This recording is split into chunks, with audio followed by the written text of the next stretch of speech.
Cara, você é a favor da existência de uma espécie e você é contra a existência da sua própria espécie.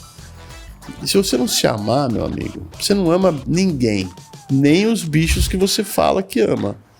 É uma hipocrisia, uma demagogia esse papo de amo mais bicho do que gente. Se você não ama a si próprio, você não ama ninguém. Então você começou com cachorro, né? Depois cão-guia. E depois, quando que você pegou o primeiro animal, vamos dizer assim, mais exótico, não domesticado, de repente, não convencional, e começou a adestrar esse tipo de animal? Você vai fazer um trabalho pro cinema, é outra história. Você vai fazer um comercial. Às vezes você ganha em um comercial que você executa em um dia, às vezes 2 dias, quando muito, você ganha um salário de 6 meses de adestrador.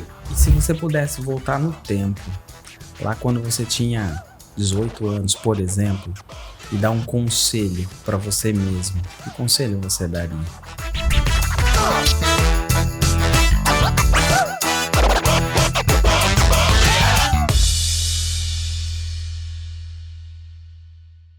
Alô Brasil, que acorda cheio de planos e 10 minutos depois está resolvendo outra coisa. Você que empreende, acha que vai mandar em tudo e descobre primeiro que precisa aprender a ter paciência. Tá no ar o Gestão Sem Gravata, o programa onde a gente fala da vida, como ela é, sem filtro, sem maquiagem. Então já se inscreve no canal, porque toda quinta-feira às 7 horas da noite tem episódio novo aqui, história nova. Tenho certeza que você vai curtir muito o nosso canal. E antes de começar, deixa eu agradecer quem acredita nesse projeto. A Spaces Redução Tributária. A Spaces, gente, é uma empresa que ajuda o empresário a pagar menos juros abusivos em seus impostos, tá? Então, clique aqui nesse link que tá na tela e entre em contato com o pessoal lá, que eu tenho certeza que vai te ajudar e ajudar muito. E já te adiantando, o papo de hoje começa com adestramento, mas vai para uns lugares que você não tá esperando. Roda a vinheta.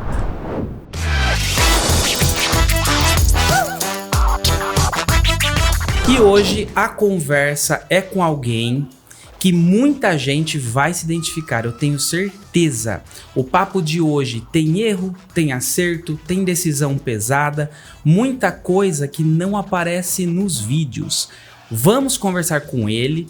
Seja muito bem-vindo, Wagner Ávila. Obrigado, Marcelo. Aqui, viu? Muito obrigado. Obrigado pela oportunidade. E estou muito feliz, viu? O seu estúdio é muito gostoso. Eu agradeço o carinho e o prestígio. Legal. E hoje, Ávila, depois de tudo que você passou na vida, antes da gente voltar, essa autoridade que você tem muita gente que deve pensar assim, né? Ah, foi fácil o caminho, mas não foi, né? Não é. Na verdade, essa autoridade é uma conquista, né? Uhum. Você não se oferece para ser diretor da Federação Brasileira de Adestradores ou da Federação Internacional de Criadores. Você é convidado depois das pessoas reconhecerem o seu trabalho, o seu legado, né? E aí você é convidado. São cargos eletivos, vamos dizer assim, né? Não é uma coisa que você fica ali pleiteando, né? E, Wagner, conta um pouco pro pessoal quem é o Wagner, o que você faz hoje, de que forma hoje você ajuda a sociedade com a sua empresa, para o pessoal conhecer um pouco mais de você. Legal. Eu sou um especialista em comportamento animal, em etologia. Então eu estudo o comportamento e manejo de animais de várias espécies. Então as pessoas me procuram o tempo todo para resolver o problema do seu cachorro, do seu papagaio. O cara encontra uma ave que caiu do ninho, o cara me chama para saber qual que é o procedimento, se ele vai levar para o IBAMA ou se ele vai cuidar. Às vezes alguém pega um animal e vai levar para o IBAMA e esse animal vai entrar num processo que vai demorar 6 meses, vai ter um custo para o Estado, e às vezes eu chego para o cara e falo assim, não, pega esse bichinho, vai lá onde você achou, põe numa caixinha, amarra essa caixinha na árvore que o pai e a mãe dele vão cuidar dele e você não vai precisar colocar esse animal no sistema. Até porque se você colocar, esse animal vai ter um prejuízo. Então eu oriento as pessoas do Brasil inteiro em relação ao manejo de animais de várias espécies. Eu acho que esse é o cerne assim, do meu trabalho do dia a dia. Nossa, que bacana, bem legal, viu, gente? Então, quando acontece situação assim com animais, você acaba intervindo, mas você tem um lugar onde a pessoa entra em contato? As pessoas me acham, cara, deu um Google, Wagner Ávila, vai me achar, vai achar o meu celular. Eu, no Instagram estou bem forte, né? Eu tenho o Wagner Ávila _oficial e tenho o Wagner Ávila 2026. Mas eu tenho também o YouTube, que é o Wagner Ávila, o Provocador. Legal. E você também leva animais para set de gravação, né? Que eu fiquei sabendo. Como a gente tem eu falo já a gente, porque comigo está sempre a minha esposa, né, a Zoraide, a gente tem essa expertise do adestramento, então acontece as produções. Nós fizemos o ano passado uma propaganda, acho que já dá para falar, uma propaganda da Samsung com uma coruja. Nós fizemos as duas últimas, o ano passado não, mas o ano retrasado e o ano anterior, nós fizemos a campanha da Caixa Econômica com um gato. Nossa, que legal. Então isso acontece sempre. Um fotógrafo quer colocar uma ave, quer colocar uma...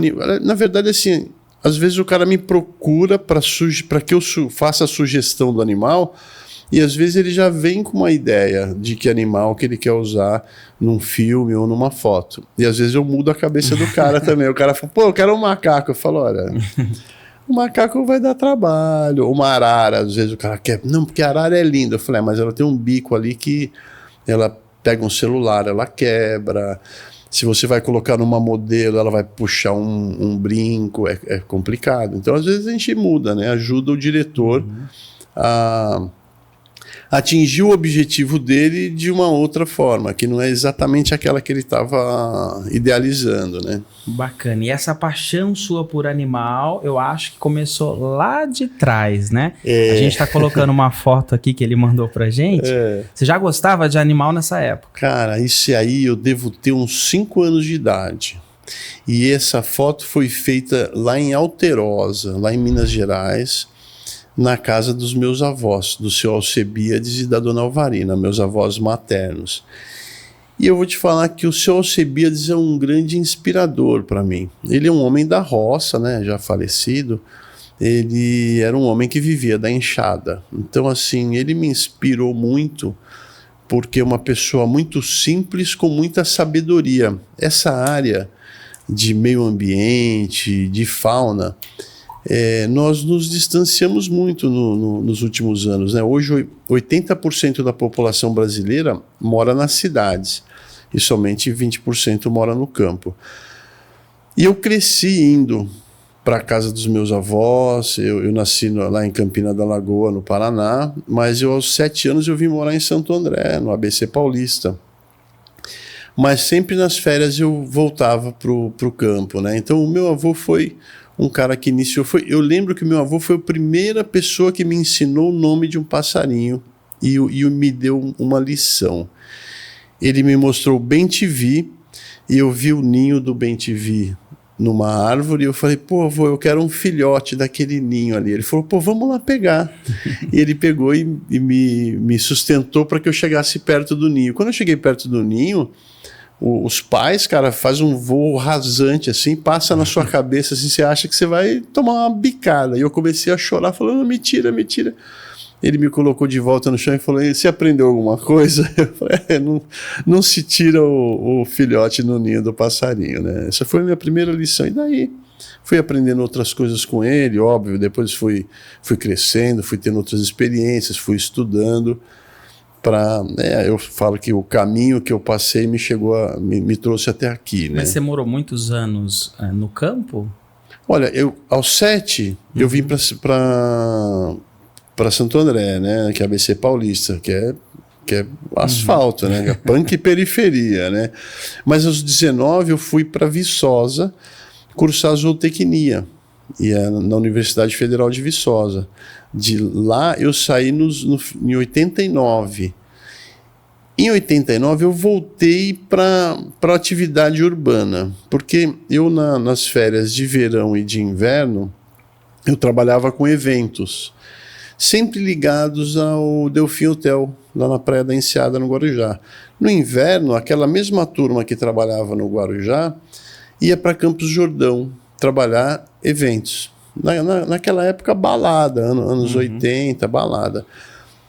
Em 1989, eu saio da faculdade e volto para o Delfim, mas para trabalhar com eventos corporativos. Fiquei no campo, voltei de novo para a cidade. A questão financeira, né? Um zootecnista na época ganhava 2 salários mínimos e você, como diretor de eventos corporativos, você ganha muito mais, né? Mas fiquei 4 anos, voltei. Foi nessa época, mais ou menos? Essa época aí, eu tô aí com a mamãe, isso aí deve ser 85. Eu tô com um galo índio na mão, né? Era uma fase que eu tinha, assim, na minha cabeça que eu ia praticar zootecnia, ia ter só bicho, né? Eu sempre tive esse... Eu sonhava em ser o Tarzan, né? O Tarzan falava com os bichos, assim. Eu falava, não, um dia eu vou falar com os bichos também. Eu acho que a gente tem essa capacidade de falar com os bichos. Então essa fase aí é a fase de Viçosa. E desde pequeno você sempre teve animal, tipo cachorro, gato? Aos 5 anos eu ganhei o meu primeiro cachorrinho, o Mickey, que era um Fox Paulistinha. Naquela época, nós estamos falando 69, né? 69, Fox Paulistinha, as pessoas nem conheciam Fox Paulistinha. Era uma coisa do interior, assim, que hoje é o Terrier brasileiro, uma raça conhecida, reconhecida internacionalmente. Aí já no começo do milênio, né? Ano 2000, 2005, por aí. Aqui, essa foto com o cachorro, esse aí é o Angá. Esse aí, 2010. Esse é um canicorso, eu fui um dos primeiros a criar canicorso, né? E ali na outra foto, é mais ou menos a mesma época, 2010. Isso é um iguana adulto, né? Um iguana brasileiro. E agora tem a história desse cachorro, né? Esse cachorro foi um dos meus primeiros canicorso. E ele faleceu no domingo de Páscoa de 2013. Não tem como esquecer. Esse cara morreu com 13 anos. É longevo para a raça, sabe? Um dos cães que mais durou nessa raça. É um cachorro que foi saudável, um temperamento maravilhoso, experiência de vida. Esse cachorro é fantástico, sou fã dele até hoje. Legal. Agora, só pra gente entender um pouco mais da sua história. Então, você mudou do campo com 7 anos, né? Você veio pra cidade, e aí você estudou, depois você trabalhou com eventos mais pra frente. Como foi, assim, a sua jornada? Tipo, você trabalhou já como empregado ou você sempre empreendeu com evento? E como que você se desligou de tudo isso e montou hoje o seu negócio? A gente quer entender esse caminho todo aí. Então, em 92 eu estava trabalhando no Delfim Hotel, só que já não trabalhava mais na praia, naquela pegada de galera, de festa, de balada, já eram os eventos corporativos. Então a sede é na Praça da República, em São Paulo. Então eu já pegava o metrô, ia trabalhar de terno, né, cara? E eu tinha acabado de passar 6 anos lá em Viçosa, usando botina, trabalhando com boi, com cavalo, né? E eu lá nessa época, eu tive um casal de cães da raça Boxer, que eu treinei e eu andava com eles soltos. Eu entrava na aula lá com esses cães. E quando volto para São Paulo, aí eu já não volto mais para Santo André. Voltei para São Paulo. E como eu te falei, a questão financeira melhorou, tal. Eu tinha um apartamentinho lá na Praça da Árvore, pegava o metrô ali, ia para a Praça da República. E eu fiquei nessa toada aí praticamente 4 anos. Eu falo praticamente porque no meio disso, eu fui para a Itália e passei 1 ano na Itália. Eu cheguei para os meus patrões lá e falei, o pessoal do Roman, né? Eu falei, olha, eu vou para Itália. Os caras, pô, mas do nada você vai para Itália? Eu falei, pô, cara, pintou uma oportunidade, eu vou. E eu passei um ano lá. Quando eu voltei, eu fui promovido no mesmo emprego. Os caras falaram, meu, bacana que você foi, a gente precisa de você aqui. Eu falei, não, eu só vim passar as férias. Ele falou, não, vamos conversar de grana de novo. Acabei ficando.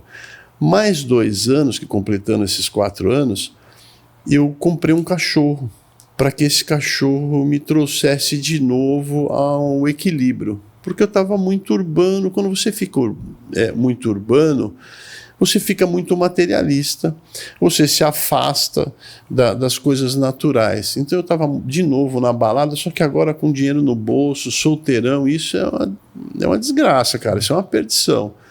Eu quase que não voltava para casa. Muitos dias da semana eu voltava 1h da manhã, 2h da manhã. Eu falei, não, eu vou comprar um cachorro, que eu me lembro que ter um cachorro, ele te traz esse contato, ele restabelece esse contato com a natureza, ele te obriga a ter responsabilidades, principalmente eu morando num apartamento, eu tinha que sair com ele de manhã, antes de ir para o escritório, e depois eu tinha que voltar no final da tarde para tirar esse cachorro, para levar ele para passear, e eu tinha que treiná-lo.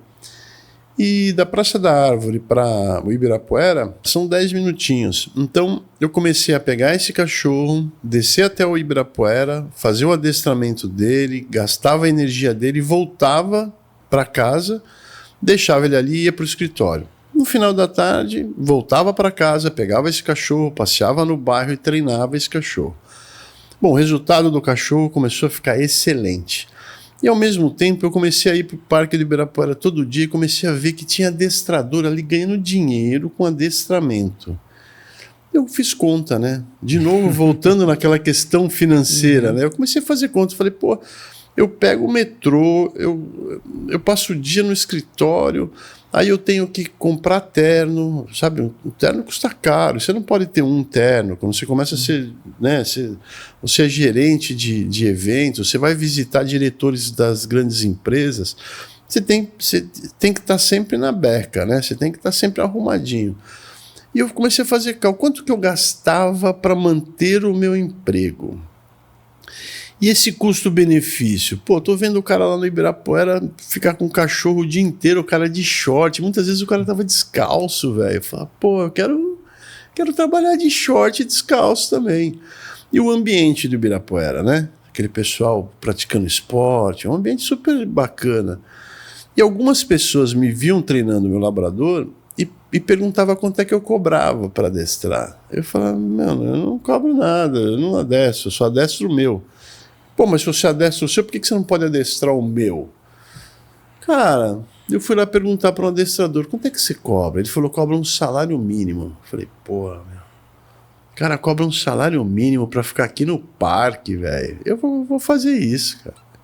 De novo eu cheguei lá pros meus diretores e falei, agora eu vou adestrar cachorro. O cara fala, pô, velho, uma hora você vai pra Itália, agora você quer adestrar cachorro. Eu falei, cara, eu tô treinando meu cachorro, tá aparecendo o cliente lá, eu vou treinar, cara, eu tô chegando atrasado. Você começa a negligenciar, né?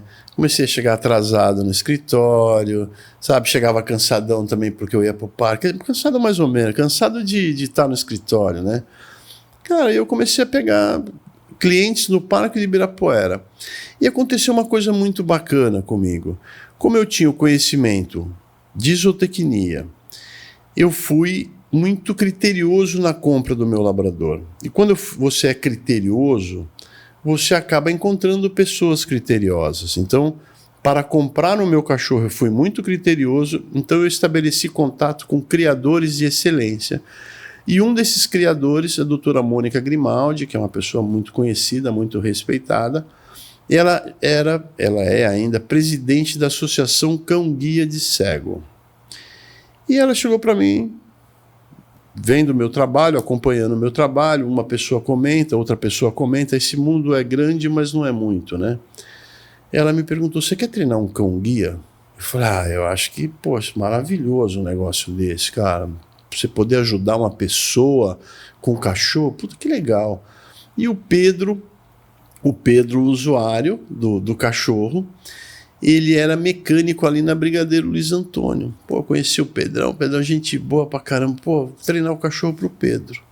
E eu fui treinar sob a orientação da doutora Mônica Grimaldi, mas a doutora Hannelore Fuchs, que ela já faleceu também, ela era veterinária e psicóloga.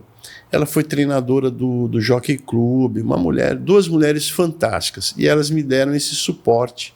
E eu fui treinar, então assim, um dos primeiros cães que eu treinei profissionalmente foi um cão guia de cego. Para mim isso aí não tem valor, né? E o aprendizado, fantástico, cara, isso foi fantástico. E aí eu embalei, comecei a treinar muitos cães. Você tinha quantos anos nessa época, mais ou menos? Cara, nós estamos falando aí de uns, 92, né? Vamos falar 94 ou 30 anos. Em 94 eu completei 30 anos, é por aí. E foi nessa época que você, sentiu que era uma missão de vida fazer isso, ou ainda não foi nessa época? Eu comecei a perceber que era um talento. Ali eu percebi que era um talento. Falei, pô, eu tenho esse talento para estabelecer uma comunicação que lá, quando eu era criança, eu achava que eu podia me comunicar com os animais. E ali eu comecei a sentir que poderia fazer daquilo uma profissão. Que até então eu achava que eu me comunicar com os animais seria uma coisa natural e que eu poderia fazer qualquer coisa da vida e comunicar com os animais. Mas aí nessa fase eu comecei a ver que dava para trabalhar, né? Que eu até então achava que não, que ia ser zootecnista e ia ganhar 2 salários mínimos por mês o resto da vida. E adestrador, o céu é o limite, cara. Você pode... No caso, né, eu treinei animais para produções artísticas. O cachê é diferenciado de você treinar um cachorro no cotidiano. Você começa a extrapolar, né? Você vai fazer um trabalho para o cinema, é outra história. Você vai fazer um comercial.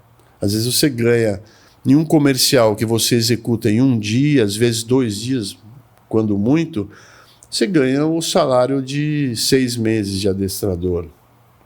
Entendi. Então dá para você viajar nisso aí. Então você começou com cachorro, né? Depois cão guia. E depois, quando que você pegou o primeiro animal, vamos dizer assim, mais exótico, não domesticado, de repente, não convencional, e começou a adestrar esse tipo de animal? Você usou uma expressão interessante, que é o não convencional. Hoje existe a Associação Brasileira dos Veterinários de Pets Não Convencionais. É bem bacana. O Manuel, eu esqueci o nome do sobrenome do Manuel, mas ele é o presidente da associação, um grande amigo. Cara, eu assim, sempre me interessei por outros animais, né? Cavalo, bovinos, ganso, galinha. Então eu sempre acabei associando, porque eu fui fazer um curso lá no Rio Grande do Sul de cães de pastoreio. Então você começa a associar cachorro, cavalo, boi, ovelha. Então você já começa a entrar outros animais. Que você tem, de certa forma, estabelecer a comunicação ali, entender como é que é o processo deles. Porque senão você fica dando cabeçada ali. Então se você vai mexer, a ovelha é fofinha, meu amigo, o carneiro te dá uma cabeçada, te quebra uma perna. Então você tem que entender como é que é o comportamento desses animais. Mas a virada mesmo veio com a Dona Zoraide. Dona Zoraide, eu estava administrando uma fazenda lá em 2012, lá em Garça. Na verdade é Alvinlândia. Alvinlândia é do lado de Garça. Se a gente falar Garça, mesmo assim, Garça perto de Marília, né? E aí eu fui conhecer a Dona Zoraide lá em São Paulo. E eu estava já 2 anos e meio na fazenda, sozinho, solitário, abandonado. Aí, a Dona Zoraide falou, eu falei, Dona Zoraide, vem cá na fazenda me conhecer. Ela falou, de jeito nenhum, você que venha para São Paulo me conhecer, eu não vou aí, cara. Eu falei, então tá bom. Eu fui para São Paulo com o meu cachorro, que a gente viu ali, o Angá, no carro. E ela falou que entrou no carro só por causa do cachorro. Ela falou, não, quando eu via o Angazão ali, eu me senti segura e entrei para passear com você. E eu abandonei de novo um trabalho que era no campo, mas era outra situação. A administração de uma fazenda não é você subir em cavalo e e tocar boiada. É você ficar no escritório, é você fazer projetos, é você visitar outras empresas que venham fazer parceria com você. Então, assim, estava dentro do meu campo, mas ainda eu tinha saído da questão de treinar animais. Isso aí foi no final de 2009. Isso aí eu cortei um pedaço aí. Em 2009 eu tive 2 probleminhas. Faleceu a minha filha mais velha e na sequência faleceu a minha mãe. E ali eu estava perdido. Ali eu estava bastante perdido. E aí um amigo chegou e falou: você não quer administrar uma fazenda? Tipo um retiro, né, cara? Você vai lá para a fazenda, você vai administrar, você vai ocupar a sua cabeça. E realmente eu fiquei 2 anos lá, foi fantástico, né? Eu falo, né? O caminho que eu tracei me trouxe até aqui e fez parte do meu caminho essa pausa, né? Só que quando eu voltei para São Paulo por causa da Dona Zoraide. Falei, pô, meu Deus do céu, tô de novo eu em São Paulo aqui, né? E a gente foi fazer um trabalho para a Associação Cão Guia de Cego, que eu conheci lá no começo dos anos 90. E um amigo tinha me pedido para dar um auxílio no manejo de um bulbo virginianus, que é a maior coruja do Brasil. É a maior espécie do Brasil, das Américas, na verdade. É bulbo virginianus porque ele foi catalogado lá no estado da Virgínia, nos Estados Unidos. É um bichão lindo, maravilhoso. A gente tem um, inclusive. E eu estava ajudando, e aí apareceu esse trabalho para a associação. A associação falou, pô, a gente queria fazer, a gente está participando de uma feira de animais e a gente não sabe o que fazer para levantar uma verba, sabe, para ajudar na Associação Cão Guia. Eu falei, eu estou fazendo um negócio diferente, eu estou ajudando um amigo a treinar uma coruja.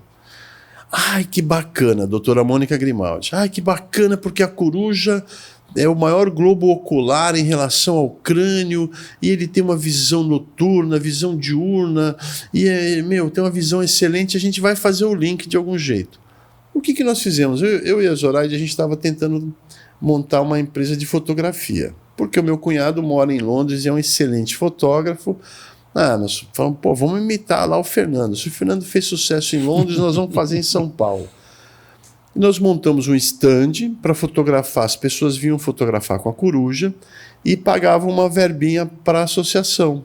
Pô, foi super bacana, foi um super sucesso. E nós começamos a estudar, então, essa questão das corujas. E nós descobrimos que uma espécie havia sido extinta em 2013. Pô, a gente já tinha aquela paixão assim, pelas corujas, pelo trabalho com essa coruja daquele evento. Nós encomendamos uma Tito, que é uma outra coruja, que é a rasga-mortalha. Lá no Nordeste, eles chamam de rasga-mortalha, mas é conhecida como coruja de igreja, coruja das torres. E esse rasga-mortalha tem um probleminha, é pejorativo.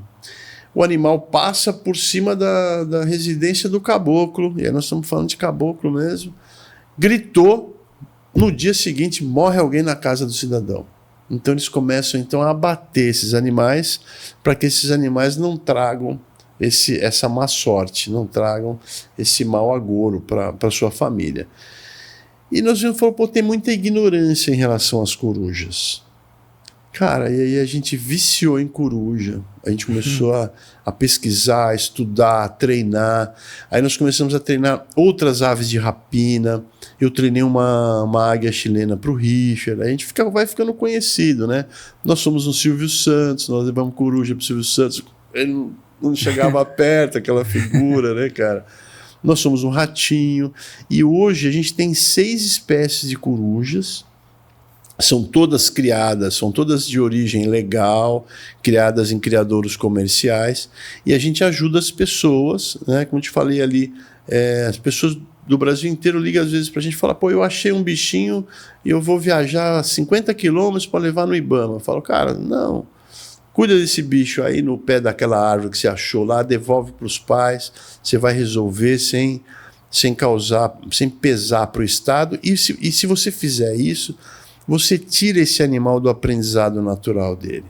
Então a gente ajuda as pessoas que querem comprar, o cara quer entrar no mundo da falcoaria, Então a gente faz esse link para o cara conhecer um criadouro, para ele adquirir de forma legal, que tipo de trabalho que ele vai poder executar. Ele pode fazer um controle de fauna. A FAB já entrou em contato com a gente para a gente resolver problemas do quero-quero, fica lá na pista na hora que os caras vão pousar. Então você pode usar a falcoaria não para eliminar esses animais, mas você faz a captura, desloca, você espanta os animais para não ficarem em situação de risco, né?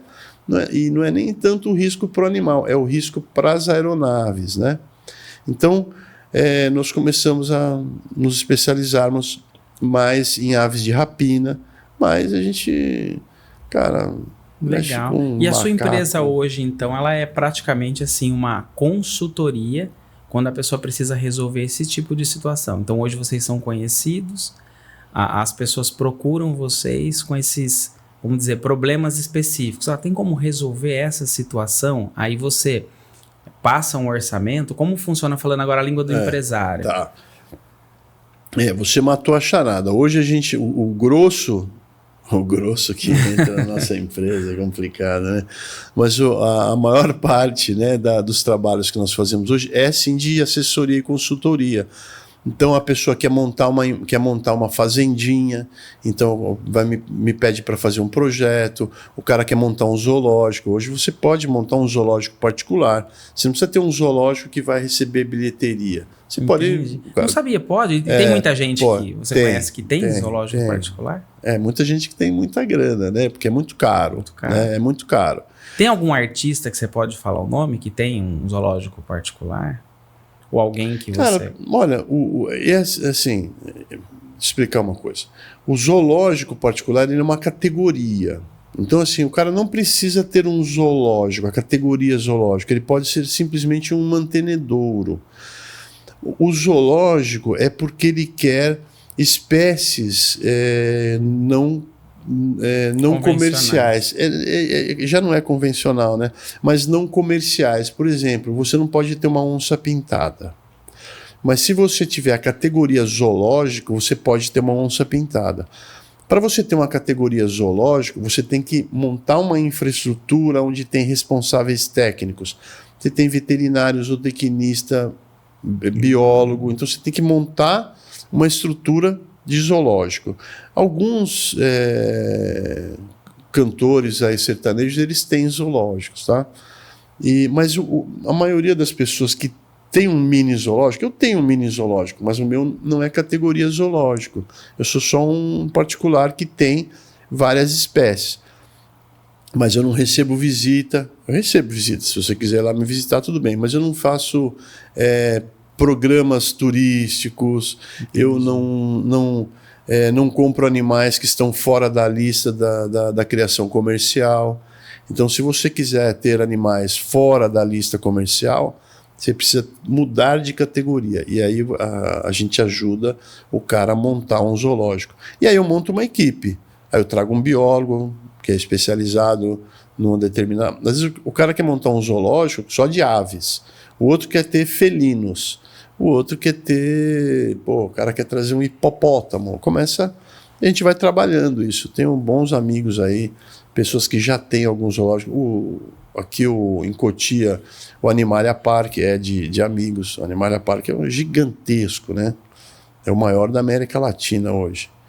Então nós temos amigos ali, técnicos que trabalham ali, e a gente utiliza essa mão de obra altamente especializada. Bacana. Então o negócio que começou pequeno num parque, vendo uma pessoa adestrar um cachorro, uma curiosidade, foi levando a uma coisa, a outra e chegou em tudo isso hoje, né?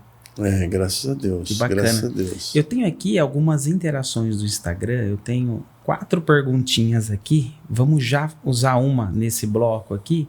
Deixa eu ver qual que eu posso pegar aqui. Perguntinha da Amanda. A Amanda pergunta assim, ó. Wagner, cachorro precisa mais de amor ou de limites para viver bem? A gente está vivendo uma fase bastante complicada, né? As pessoas acham que amor é só adulação, né? É só carinho, né? Mas amor é limite também, você colocar limites, né? Então, se você coloca limites, se você coloca uma disciplina, você evita certos problemas. Nós tivemos um problema agora, que é o cão-orelha, que eu acho que é um tema aí, um assunto que vai reverberar ainda muito tempo. A primeira coisa que eu fico pensando é que se o orelha não tivesse na rua, ele não teria sofrido. Ninguém entra na minha casa para pegar os meus cães, para fazer mal aos meus cães. Então, cachorro não é animal da natureza, não é animal silvestre, não é animal que tem que estar solto. Cachorro tem que estar dentro de casa. Então, o limite é importante. Quem ama, põe limite. Então, assim, se você ama um cachorro e ele está na rua, recolha, leve ele para sua casa. Porque se acontecer alguma coisa com ele, aconteceu porque faltou esse limite, né? Bacana. Deixa eu ver outra perguntinha aqui. Na sua visão, essa aqui é a pergunta da Viviane, tá? Na sua visão, onde a educação ambiental começa de verdade? Na escola ou dentro de casa? Não, começa dentro de casa. Eu acho que toda a educação, de modo geral, ela começa dentro de casa. Então você precisa ter uma estrutura fora de casa para continuar essa educação ambiental. Porque a educação ambiental ela começa na hora que você joga o lixo no lugar certo, na hora que você não desperdiça água. Isso você aprende em casa. Depois você tem que encontrar no Estado, na sociedade, a continuidade dessa educação ambiental. Mas começa em casa, com certeza. Bacana. Gente, o papo aqui tá demais, vocês estão vendo, mas agora chegou a hora da gente falar sobre o nosso patrocinador novamente, a Spaces Redução Tributária. E aí, pessoal, o que vocês estão achando desse episódio? Eu tô aqui para falar para vocês do nosso patrocinador, a Spaces Redução Tributária, e vou mostrar para vocês como que funciona na prática uma simulação. Vem aqui que eu vou te mostrar. Esse nosso cliente, ele estava com dívidas ali na procuradoria do demais débitos. O saldo devedor dele era de 827 mil e nós conseguimos derrubar esse valor para 326. Ou seja, o nosso cliente teve 61% em desconto, que equivale a 500 mil reais dessa dívida. O que antes estava inadimplente na procuradoria, agora está sendo parcelado em 12 vezes de 3.447 e depois mais 108 parcelas de 2.636. E assim que ele terminar, esse cliente vai estar em dia com a procuradoria e vai estar com o caixa dele tranquilo. Esse foi só um exemplo de um cliente que conseguiu redução aqui na Spaces Redução Tributária. E se você tem interesse em receber uma simulação gratuita, assim como essa, entre em contato conosco pelo QR Code que está aparecendo na tela, ou então se você está nos ouvindo no Spotify, entre em contato pelo nosso site spaces com 2 S's. .com.br, spaces.com.br. Então, voltando aqui, pessoal, vocês viram só a economia que você pode ter na sua empresa aí com a Spaces? Então, não perca mais tempo, entre em contato ainda hoje. E agora, a gente vai colocar o nosso convidado aqui numa saia justa. Agora chegou aquele quadro nosso na lata, aquele quadro que você já sabe, a gente pergunta para ele só pode responder sim ou não. Não vale outra resposta, combinado? Talvez. Então a gente tem aqui separado 10 perguntinhas. Eu vou perguntá-las de forma rápida e você só diga sim ou não. Vamos para a primeira então, ó. Já orientou alguém sabendo que não iam seguir nada do que você falou? Sim. Já pegou um caso que parecia simples e virou um problemão? Putz, sim. Já precisou educar mais o dono do que o animal? Sim. Já viu um animal sofrer por falta de limite humano? Sim. Já pensou que o animal aprende mais rápido do que a pessoa? Sim. É tudo sim, gente. Sempre. Já precisou impor limites, mesmo sabendo que ia desagradar? Ah, sim. Já saiu de uma situação, certo, que mesmo que você tenha feito o correto, saiu sem o reconhecimento? Sim. Já perdeu tempo ou energia por boa vontade demais? Sim. Já pensou em parar, mesmo sabendo que estava no caminho certo? Sim. Já entendeu que nem todo mundo tá pronto para ouvir a verdade? Sim. Legal. Agora, em cima dessas 10 perguntas aqui que eu fiz para você, eu posso até deixar à vontade, eu queria que você abordasse algumas e detalhasse o porquê o sim ou o porquê o não. Já orientou alguém sabendo que não iam seguir nada. Cara, geralmente as pessoas não seguem. Você vai, ensina a pessoa a fazer o treinamento com cachorro. Vamos falar de cachorro, que é o mais simples para as pessoas entenderem. E aí você, na semana seguinte, você volta lá e fala assim, você fez o exercício? O cara fala, fiz. Então mostra pra mim. Aí o cara vai mostrar, você vê que ele não fez, cara. Entendi. Se ele tivesse feito, ele apresentaria um outro resultado. Ele não fez. A questão do limite. O cara não coloca limite. Cara, caso simples que virou um problema, a gente tem, as pessoas têm sérios problemas com a hierarquia. E quando você chega ali e fala assim, olha, o técnico aqui sou eu vou te ensinar e você vai fazer o que eu te ensinar. E o cara não concorda. E isso já é um problema. Eu falo, peraí, você está me contratando, eu venho com a solução, mas você não concorda com a solução que eu vou te oferecer. Então, para que você está me contratando, né? Você precisou educar mais o dono que o animal, cara, isso é sempre, velho. Sempre o dono, na verdade, o dono, ele ensina coisas erradas e você está ali para corrigir o que foi ensinado. É sempre assim. Então, já viu o animal sofrer por falta de limite humano? Olha só, hoje as pessoas se distanciaram da realidade. Quando a pessoa se distancia do campo, ela se distancia da realidade. Então é assim, como é que você sobe 10 andares? Você aperta um botão no elevador. Cara, mas no campo, como é que você sobe para pegar uma manga? Você tem que subir o pé de manga. É diferente de você apertar o botão do elevador. Então, quando a gente perde essa relação, a gente perde essa questão de limite. E o animal precisa de limite. O cão, ele participa de um grupo, que é a matilha. E na matilha você tem o animal que manda mais, o outro que é mais submisso. Você tem ali temperamentos diferentes e que, para ter o equilíbrio ali, você precisa ter os limites. E eles mesmos se impõem.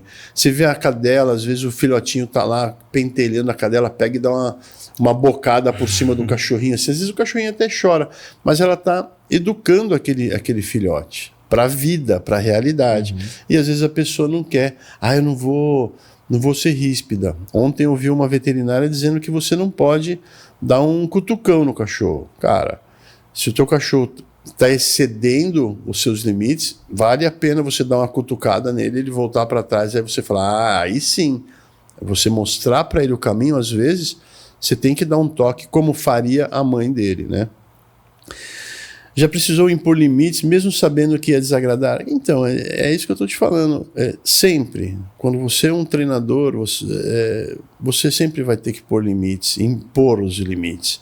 E as pessoas, na grande maioria das vezes, principalmente quando nós falamos de cães, elas não aceitam esses limites. Elas acham que o cachorro é uma criança de 2 anos de idade e que tem que deixar ele explorar tudo. Não, cara, não tem que subir na cama, não tem que subir no sofá. Eu falo, é mais fácil você ensinar ao cachorro que ele não pode subir no sofá e depois que ele entendeu isso, você chamá-lo para subir no sofá. Percebe? Ele sabe que não é para subir no sofá. Aí você fala assim, vem cá, sobe aqui. Aí ele sobe. Subiu, assistimos um filme juntos, beleza? Agora você desce, acabou o filme e não sobe mais. Entendi. Porque o contrário, não, ele sempre sobe. E quando você chega à visita e o cara está em cima do sofá lá... E você precisa daquele lugar para a visita sentar, né? E aí o cachorro não tem limite. E você acha que todo cachorro, gato, animal, assim, tem conserto, entre aspas? O cachorro tem 5 anos, tá mal educado, fica no sofá, late pra caramba. É possível reverter? É possível. É possível. Obviamente tudo tem limite, né? Se você tem um cachorro que ele, desde pequeno, ele foi um caçador... sempre foi um caçador, aí você fala, não, agora eu quero colocar um gato dentro da minha casa. Cara, é bem complicado. Pode ser que esse animal nunca aceite o gato, ou assim, às vezes ele vai aceitar o gato enquanto tiver todo mundo junto, mas se virar as costas ele vai catar o gato. Então é bem complicado isso, né? A grande maioria das vezes você consegue reverter. Então, um animal que acostuma atacar os outros cães, por exemplo. Você leva ele lá num treinador, o cara tem um cachorro alfa lá, o cachorro submete o teu cachorro, aí ele aprende que não dá para ele ficar atacando todos os cães. E se fizer um trabalho ali bem feitinho, o cachorro vai entender que como se relacionar com um cachorro, se relacionar com outro cachorro. Que nós humanos temos problemas de relacionamentos, os cães também, né? Já pensou em parar mesmo sabendo que estava no caminho certo? Então, eu acho que às vezes a gente vai por um caminho e a gente não entende o tempo de Deus. Eu acho que isso é uma coisa, de cada um, né? Às vezes Deus te coloca alguns obstáculos, às vezes que te impede de seguir no caminho. E você, às vezes, opta por desistir. E não é desistir. Você, às vezes, precisa respirar mais, confiar mais, porque se você está no caminho certo, você vai prosperar, você vai conseguir o sucesso, isso é inevitável. Mas é no tempo de Deus, cara. E aí Deus é uma coisa de cada um, assim como cada um procura, como cada um encontra, né? Eu acho que eu encontrei depois de velho, depois de maduro. Antes era muita energia e pouca sabedoria, né? Isso é natural, Eu acho que isso é o tempo de Deus, né? No começo é muita energia e você dá muita cabeçada. E aí você fica, vou desistir porque as coisas não acontecem no tempo que eu quero. Porque não é no seu tempo. Eu me encontrei com 40 anos. Eu acho, por isso que o povo fala, né? Que a vida começa aos 40, né? Eu acho que o homem, principalmente, ele demora mais para amadurecer. Você fica dando cabeçada, você quer desistir de tudo, você não firma em nada. Aí chega um momento da vida que você pensa assim, ou é tudo ou é nada, né? Eu fui nos 40, até cheguei na minha esposa, chorei, falei, eu acho que eu não quero mais nada nessa vida. Com 40 anos, eu tendo esse discurso, chorando. Mas 40 anos faz quanto tempo, Marcelo? 5 anos atrás. Eu meio que tinha desanimado da vida, por causa dos tropeços que o mundo, infelizmente, oferece. Na verdade, eu tenho o seguinte pensamento. As coisas no mundo não acontecem a nosso favor. Pelo contrário, a desfavor. Pessoas são invejosas, querem tirar aquilo que você tem, né? As coisas não vêm de mão beijada. É muito trabalho, é muita dedicação. Ninguém falou que a vida seria fácil. Exatamente. Você tem que se desenvolver demais para você alcançar um resultado. E quando você está com 40 anos, você já viveu 40 anos. Então, quem já se deu bem cedo, não digo nem dar sorte na vida. Eu acredito na sorte, mas eu acredito que a sorte ela é construída. Uma pessoa que ganha na loteria teve sorte? Teve, mas ela comprou 100 bilhetes, ela joga toda semana, uma hora ela vai ganhar. Ela preparou a sorte. Não que as coisas acontecem, você teve sorte. Não, eu não acredito nisso. Então, assim, ouvindo o seu discurso, eu tô me vendo aqui em algumas situações de estar perdido, enfim, bacana. Mas é assim mesmo, né? Ninguém falou que ia ser fácil, cara. Eu acho que as pessoas hoje, eu vejo assim, mas esse animal está sofrendo, né? Eu falo, mas ele está sofrendo por quê? Porque você está deixando ele fechado no canil. Falam, não, mas o sofrimento é parte da vida. Mas para você faz parte da vida o sofrimento, é uma questão de escolha. Nem sempre é uma questão de escolha, né? Uma morte de alguém que você ama, um acidente que você sofre, isso não são escolhas. São obstáculos que aparecem e, óbvio, é uma escolha você permanecer no sofrimento ou você ir adiante. Isso aí é uma escolha, mas o sofrimento ele é inerente ao ser humano. E falando em escolha, então você tocou num ponto interessante. Falando em escolha, qual foi a escolha mais difícil que você já tomou? Eu sei que a gente toma decisões todos os dias, mas teve alguma escolha que pesou para você? Você falou, Poxa, cara, é complicado, né? Eu acho que eu andei para frente e para trás várias vezes, e foram várias vezes que as escolhas foram difíceis, né? Sair do Brasil e morar fora foi uma escolha difícil. Eu estava tranquilo, estava com emprego, né? Mas estava meio estagnado, né? Então, uma tia minha estava morando lá em Bergamo e falou: se você quiser vir morar aqui em casa um tempo, eu te dou uma base aqui para você tentar outras coisas, né? Eu trabalhei 6 meses de pedreiro na Itália. Foi um trabalho duro, eu me machuquei, mas foi uma evolução muito bacana, assim. Ali eu percebi que qualquer coisa que eu me determinasse a fazer, eu faria. Então eu fui e, cara, 2 meses eu já falava italiano, parecia que era uma coisa espiritual, assim. Eu falei, pô, tem uma alma italiana. E lá eu me dei muito bem. Depois trabalhei de motorista particular, trabalhei meio de babá, assim, né? Eu carregava a babá e os filhos de um político. E aí, mas eu vi, cara, quando eu voltei de lá só para passar as férias e o meu antigo patrão chegou e falou assim: não, você vai ficar aqui. Eu falei, pô, aquela loucura que eu fiz de ir para fora, eu fui recompensado. E ali eu senti que qualquer coisa que eu decidisse fazer, eu conseguiria fazer. Só que ainda era jovem. Essa ideia ficou na minha cabeça e hoje eu tenho essa tranquilidade agora, de ter realmente, né, encontrado o sentido da vida, né? Até um pouco prepotente dizer isso, mas hoje eu tenho aquela tranquilidade de falar, meu, se eu quiser fazer, eu vou fazer.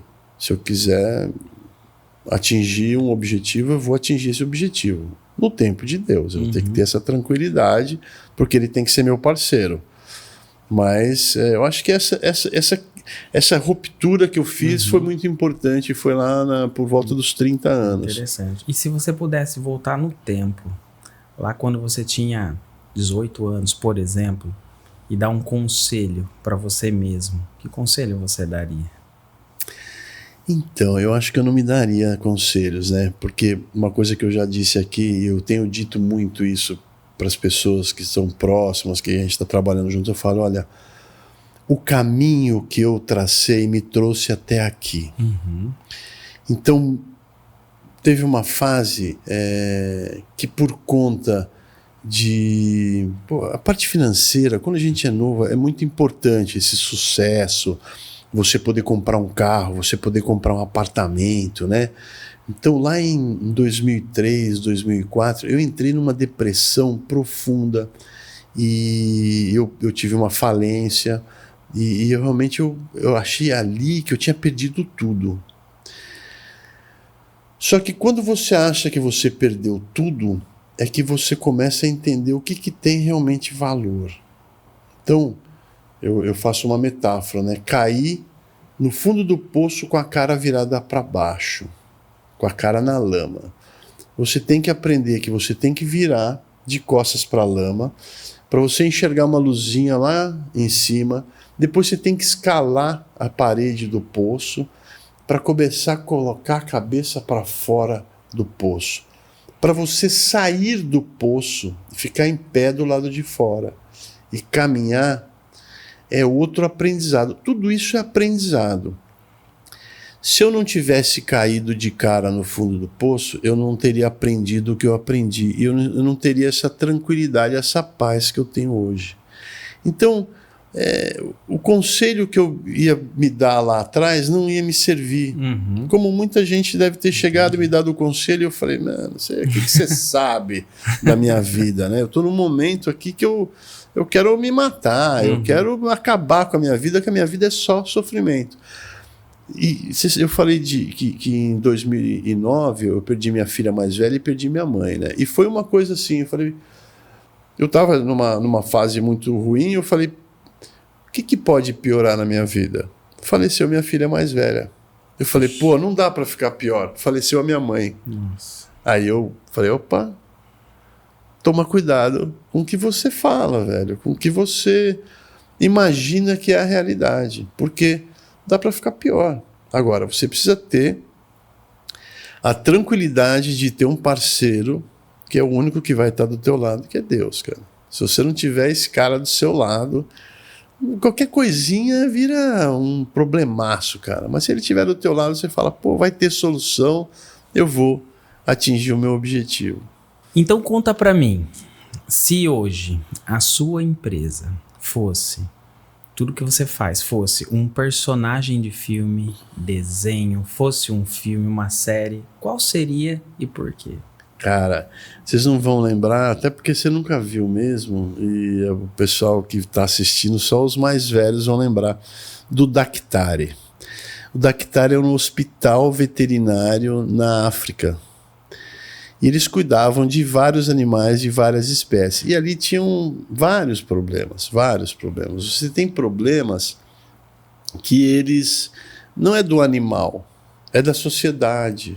Então você precisa resolver o problema do animal, mas você tem que entender que a sociedade faz parte da solução para você resolver esse problema.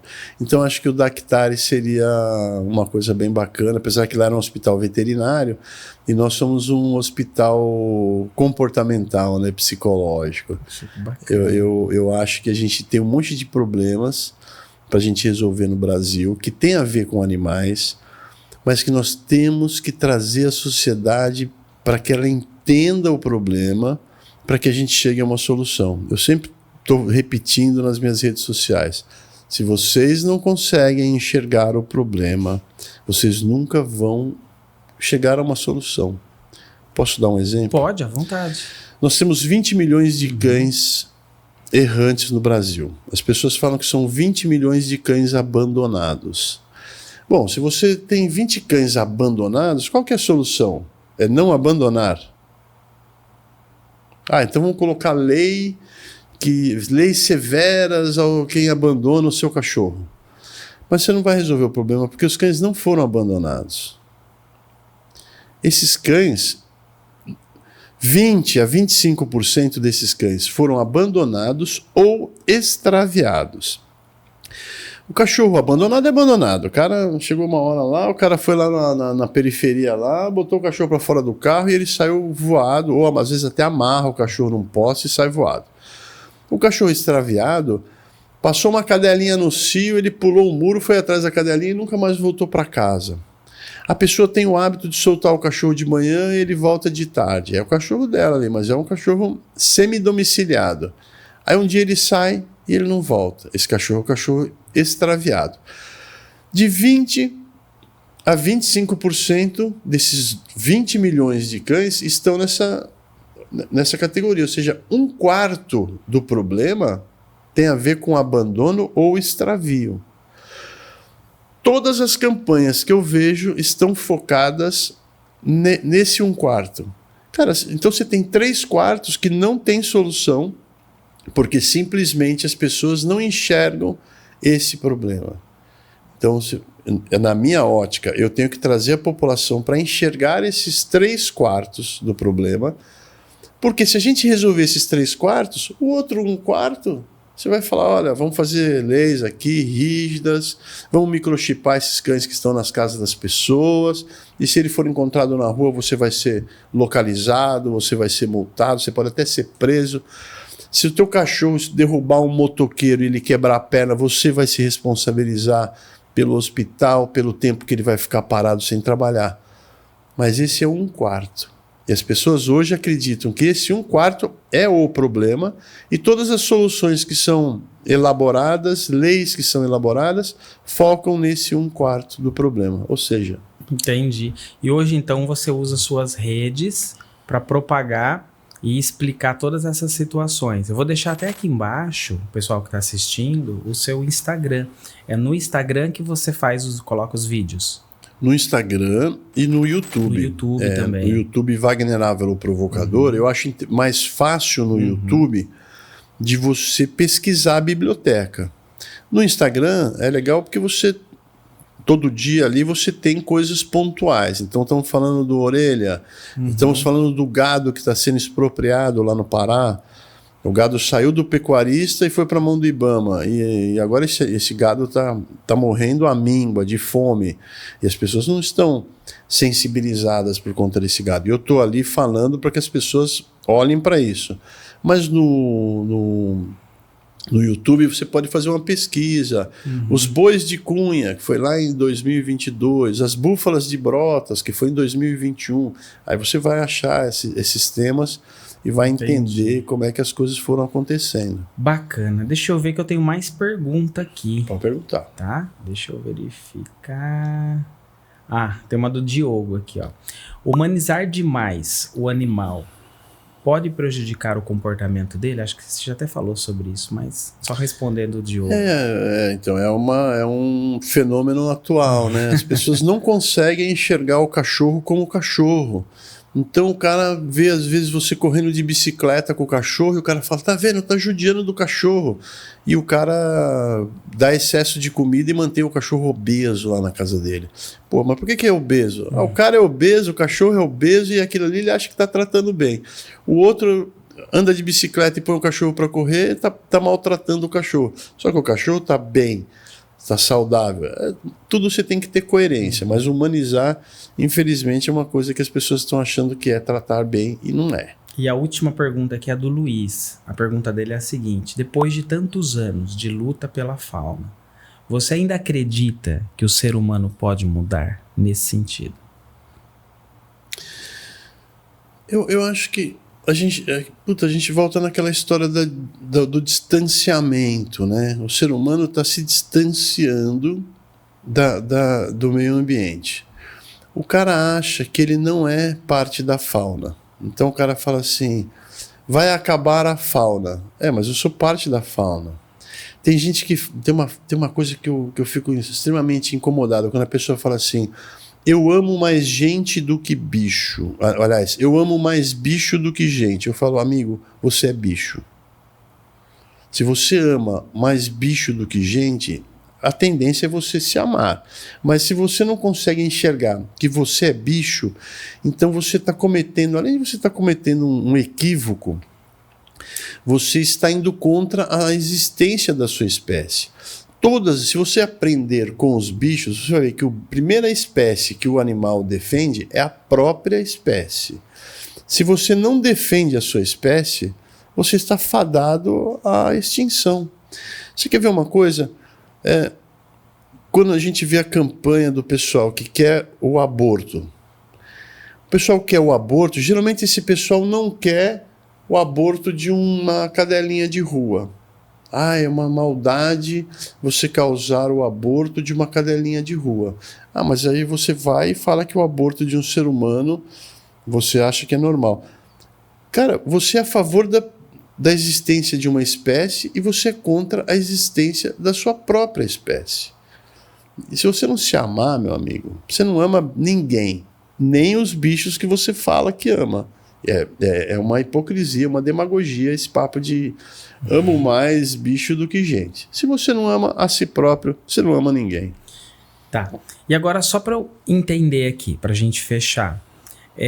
Hoje a sua empresa, o seu negócio, ele dá essa consultoria. Então quem está assistindo a gente, só para o pessoal entender também, se eles precisarem de que tipo de trabalho que eles podem entrar em contato com você. Por exemplo, eu tenho um cão, eu quero adestrar. Você ainda faz ou já não faz mais, você trabalha mais com outra área? Hoje, o que está literalmente na ativa, tipo de serviço, algum tipo de serviço doméstico você ainda faz? Ou não? Não, o que eu faço, o Marcelo, é ajudar as pessoas a encontrarem a solução para os seus problemas. Então, às vezes a pessoa tem um problema que a gente resolve numa consultoria online. Às vezes o cara tá lá em Manaus e o cara precisa de um adestrador. Eu falo, cara, isso aí você só vai resolver com um adestrador. Então eu vou te indicar um adestrador. Eu sou diretor da Federação Brasileira de Adestradores de Animais. Então, eu vou pegar um cara que está afiliado à federação, vou falar, tem aí 2, 3 profissionais que você pode contratar e vai resolver o seu problema. E os vários outros segmentos. O cara quer ter na fazenda dele animais diferentes. Então nós vamos ver a viabilidade das espécies que ele pode ter, que tipo de empreendimento ele pode ter. Então não só pessoa física, mas a gente atende pessoa jurídica. Bacana. E vamos falar agora sobre legado e futuro, né? Até agora a gente falou do passado e presente. Então daqui para frente, como você imagina que vai ampliar, de repente, o seu negócio? Ou não é essa a intenção? Como você se enxerga daqui para frente dentro desse universo que é hoje o seu negócio? Bom, eu estou estudando o evento da internet, então estou estudando inteligência artificial, estou estudando as redes sociais para ver como é que eu posso ampliar, né, o meu trabalho para atingir os meus objetivos, inclusive financeiro. Então, não dá mais para ir em casa, né? O começo, eu sempre falo, você tem que começar com o cachorro e você tem que ir na casa das pessoas para você entender, você ter contato direto com o problema. Depois disso, você pode ir se distanciando, né? E hoje eu acho que vai ser cada vez mais distante. Então, pensando em futuro, o corpo também não permite que eu vá, né, ficar treinando o bicho. Você tem ali um esforço físico em relação ao adestramento. Eu treino aves, porque as aves na verdade, não tenho tanto esforço físico, né? O máximo que tem é você ficar com o braço esticado para a ave pousar no seu braço. Mesmo assim, se eu tivesse aqui com uma coruja aqui, o cara já está pesando no braço já, porque pesa, né? Então, eu acho que o futuro vai ser cada vez mais esse, e tem acontecido uma outra coisa. Políticos têm me procurado para entender melhor a questão da legislação, o que eu falei aqui dos problemas, entender os problemas para poder sugerir as soluções, né? Nós temos sérios problemas no Brasil relacionados à fauna. A gente não falou aqui de fauna silvestre, né? Muito pouco. Mas pode comentar. Nós temos a maior biodiversidade do mundo e nós estamos perdendo para o tráfico, para as políticas públicas de péssima qualidade. Então nós temos metade da população jogando seus dejetos nos riachos. Vamos falar aqui, joga no córrego, que cai no riacho, que cai no rio, que vai para o mar. E tudo isso, a poluição da água, você está matando ali milhões de animais. Vindo para cá, eu passei por uma ponte de uma via férrea. Nós temos uma das menores malhas ferroviárias do mundo e a via férrea, ela poupa a fauna. Porque, por ela ter que ser plana, ora ela está num viaduto, ora ela está num túnel. Já a rodovia de asfalto, ela mata 500 milhões de animais silvestres por ano. E nós não temos uma comoção.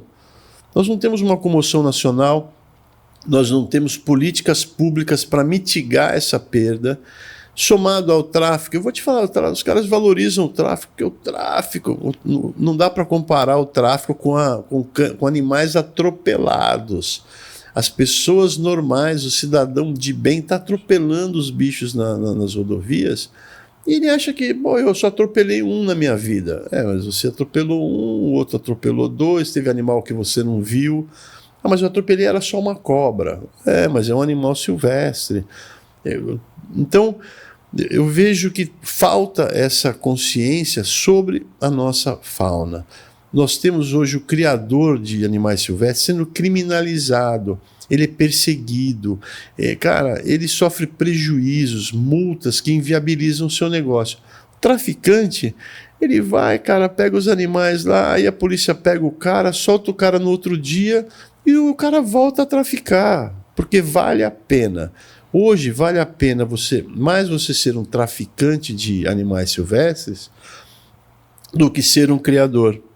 E você ainda tem um pessoal falando assim, mas o cara está explorando a vida. Cara, mas quando você cria um papagaio numa chocadeira, é um papagaio a menos que está saindo lá da floresta. Toda vez que um animal silvestre nasce sob os cuidados humanos, numa criação ex situ, você está poupando um animal que sairia da mão do tráfico. Ou mesmo, nós estamos aí vivendo recordes nos últimos 3 anos, recordes de incêndios florestais. Quando tem incêndio florestal, não é só capim que queima, não, bicho. Os bichos que estão lá morrem. As pessoas não conseguem enxergar. A gente está vivendo uma fase muito midiática, assim. Então a pessoa vê o cachorro na rua, mas não vê o cachorro do mato, o cerdocion, o graxaim lá no campo. Não vê a raposinha lá no campo. E ela está morrendo. Está morrendo com o desmatamento, ela está morrendo com os incêndios, está morrendo no tráfico. Enfim, toda a nossa fauna está sofrendo e nós não temos políticas públicas. E aí, sorte minha, né, resultado também da jornada, os políticos estão me procurando cada vez mais para falar sobre esse assunto, né? E eu acho que gostaria de, no futuro, a gente poder ver o Brasil sendo uma referência positiva em relação à nossa fauna. Poxa, cara, que reflexão. Porque assim, a gente acaba realmente na rotina do dia a dia não olhando para isso. Eu mesmo, você falando tudo isso, faz assim a gente refletir no quão que a gente está longe, né, de ajudar o universo, né? Vamos falar assim, né? O papel de bala que a gente joga na rua, por exemplo, coisinhas pequenas, eu falo, mas que acumularam em milhões, né? Bilhões de pessoas, acabam causando todo esse problema. Você que está assistindo aí, você está vendo que o papo aqui tá muito bom, o papo tá bem bacana, então eu queria pedir para você seguir o nosso canal, deixar um like aqui, pode mandar pergunta aqui nos comentários, porque depois a gente passa para o nosso convidado, ele vai responder você. Veja bem, que esse papo sirva para que você também tome consciência das atitudes, né, sua no meio ambiente. Assim como eu estou me conscientizando muito aqui de várias situações. Quando ele disse, por exemplo, dos cachorros, dos gatos mal educados, eu preciso dar uma ajeitadinha lá em casa. Mas bacana, o papo tá legal. Só que a gente está chegando no finalzinho e eu queria pedir para você, Wagner, deixar para o telespectador que está assistindo uma mensagem final, aquilo que está no seu coração. Eu primeiro te agradecer, eu estou muito feliz de conversar contigo, né? Realmente o clima excelente, as perguntas eu acho que foram assim muito auspiciosas, né? A gente está aqui aprendendo. Eu falo que você ter o conhecimento e você não dividir é burrice, né? O conhecimento ele tem que ser dividido, ele tem que ser propagado, até porque eu tenho um retorno e eu aprendo muito também, sabe? Eu estou ensinando e eu estou aprendendo, né? Então agradecer essa oportunidade eu acho fundamental. Eu que agradeço. E eu acho que algumas coisas que eu falei aqui, acho que a principal é nós despertarmos para esse distanciamento que nós sofremos nos últimos anos da natureza. Nós fazemos parte da natureza. Então nós precisamos em algum momento voltar para o campo, nem que seja nas férias, você voltar para o campo, conversar com as pessoas que vivem no campo, tentar entender como é essa realidade, porque essa é a realidade mais pura, não é essa realidade artificial que a gente está vivendo, ela não é sustentável. Se você ama os animais, se você ama a natureza, você tem que ir lá, porque nós estamos num momento onde o mundo está falando em comer carne artificial, porque matar um animal é uma crueldade, e assim, se você não comer, outro bicho vai comer. A natureza, que foi feita por Deus, ela é sábia, ela é a coisa mais inteligente que você vai encontrar na sua vida, é a natureza. E nós estamos querendo corrigir a natureza. E eu vou te falar, ninguém vai produzir um ovo melhor do que a galinha. Não adianta a gente, não, nós vamos fazer um ovo numa impressora 3D. Não vai, meu amigo, não vai. Ele pode ter como é que é? Sabor ovo, mas nunca vai ser um ovo. Então, vamos voltar à realidade, vamos ter mais contato e vamos amar mais uns aos outros. Eu acho que o amor não pode ser esse amor bestial, que eu amo mais os animais. Se você se amar, você também vai amar a natureza, vai amar os animais. É isso. Que palavra. Eu que agradeço a sua presença. Obrigado por ceder esse precioso tempo aqui pra gente. Foi um papo, assim, muito, muito bom. Bom, pessoal, eu queria agradecer vocês que assistiram esse episódio, agradecer o pessoal aqui da nossa produção. Quero agradecer mais uma vez o convidado. Ele trouxe uma plateia muito bonita aqui, que assistiu de camarote aqui. E convidar você mais uma vez para assistir o próximo episódio, que é quinta-feira às 19 horas. Então toda quinta a gente está por aqui. E não esquece de deixar seu like e seguir o nosso canal. Compartilha com aquela pessoa que precisa ouvir esse papo. E juntando tudo isso sobre adestramento, negócio e vida, quem aprende a ter paciência aprende a lidar melhor com tudo isso. Tá bom? Porque aqui a gente fala de vida real, sem romantizar o resultado, sem atalho e, claro, sem gravata.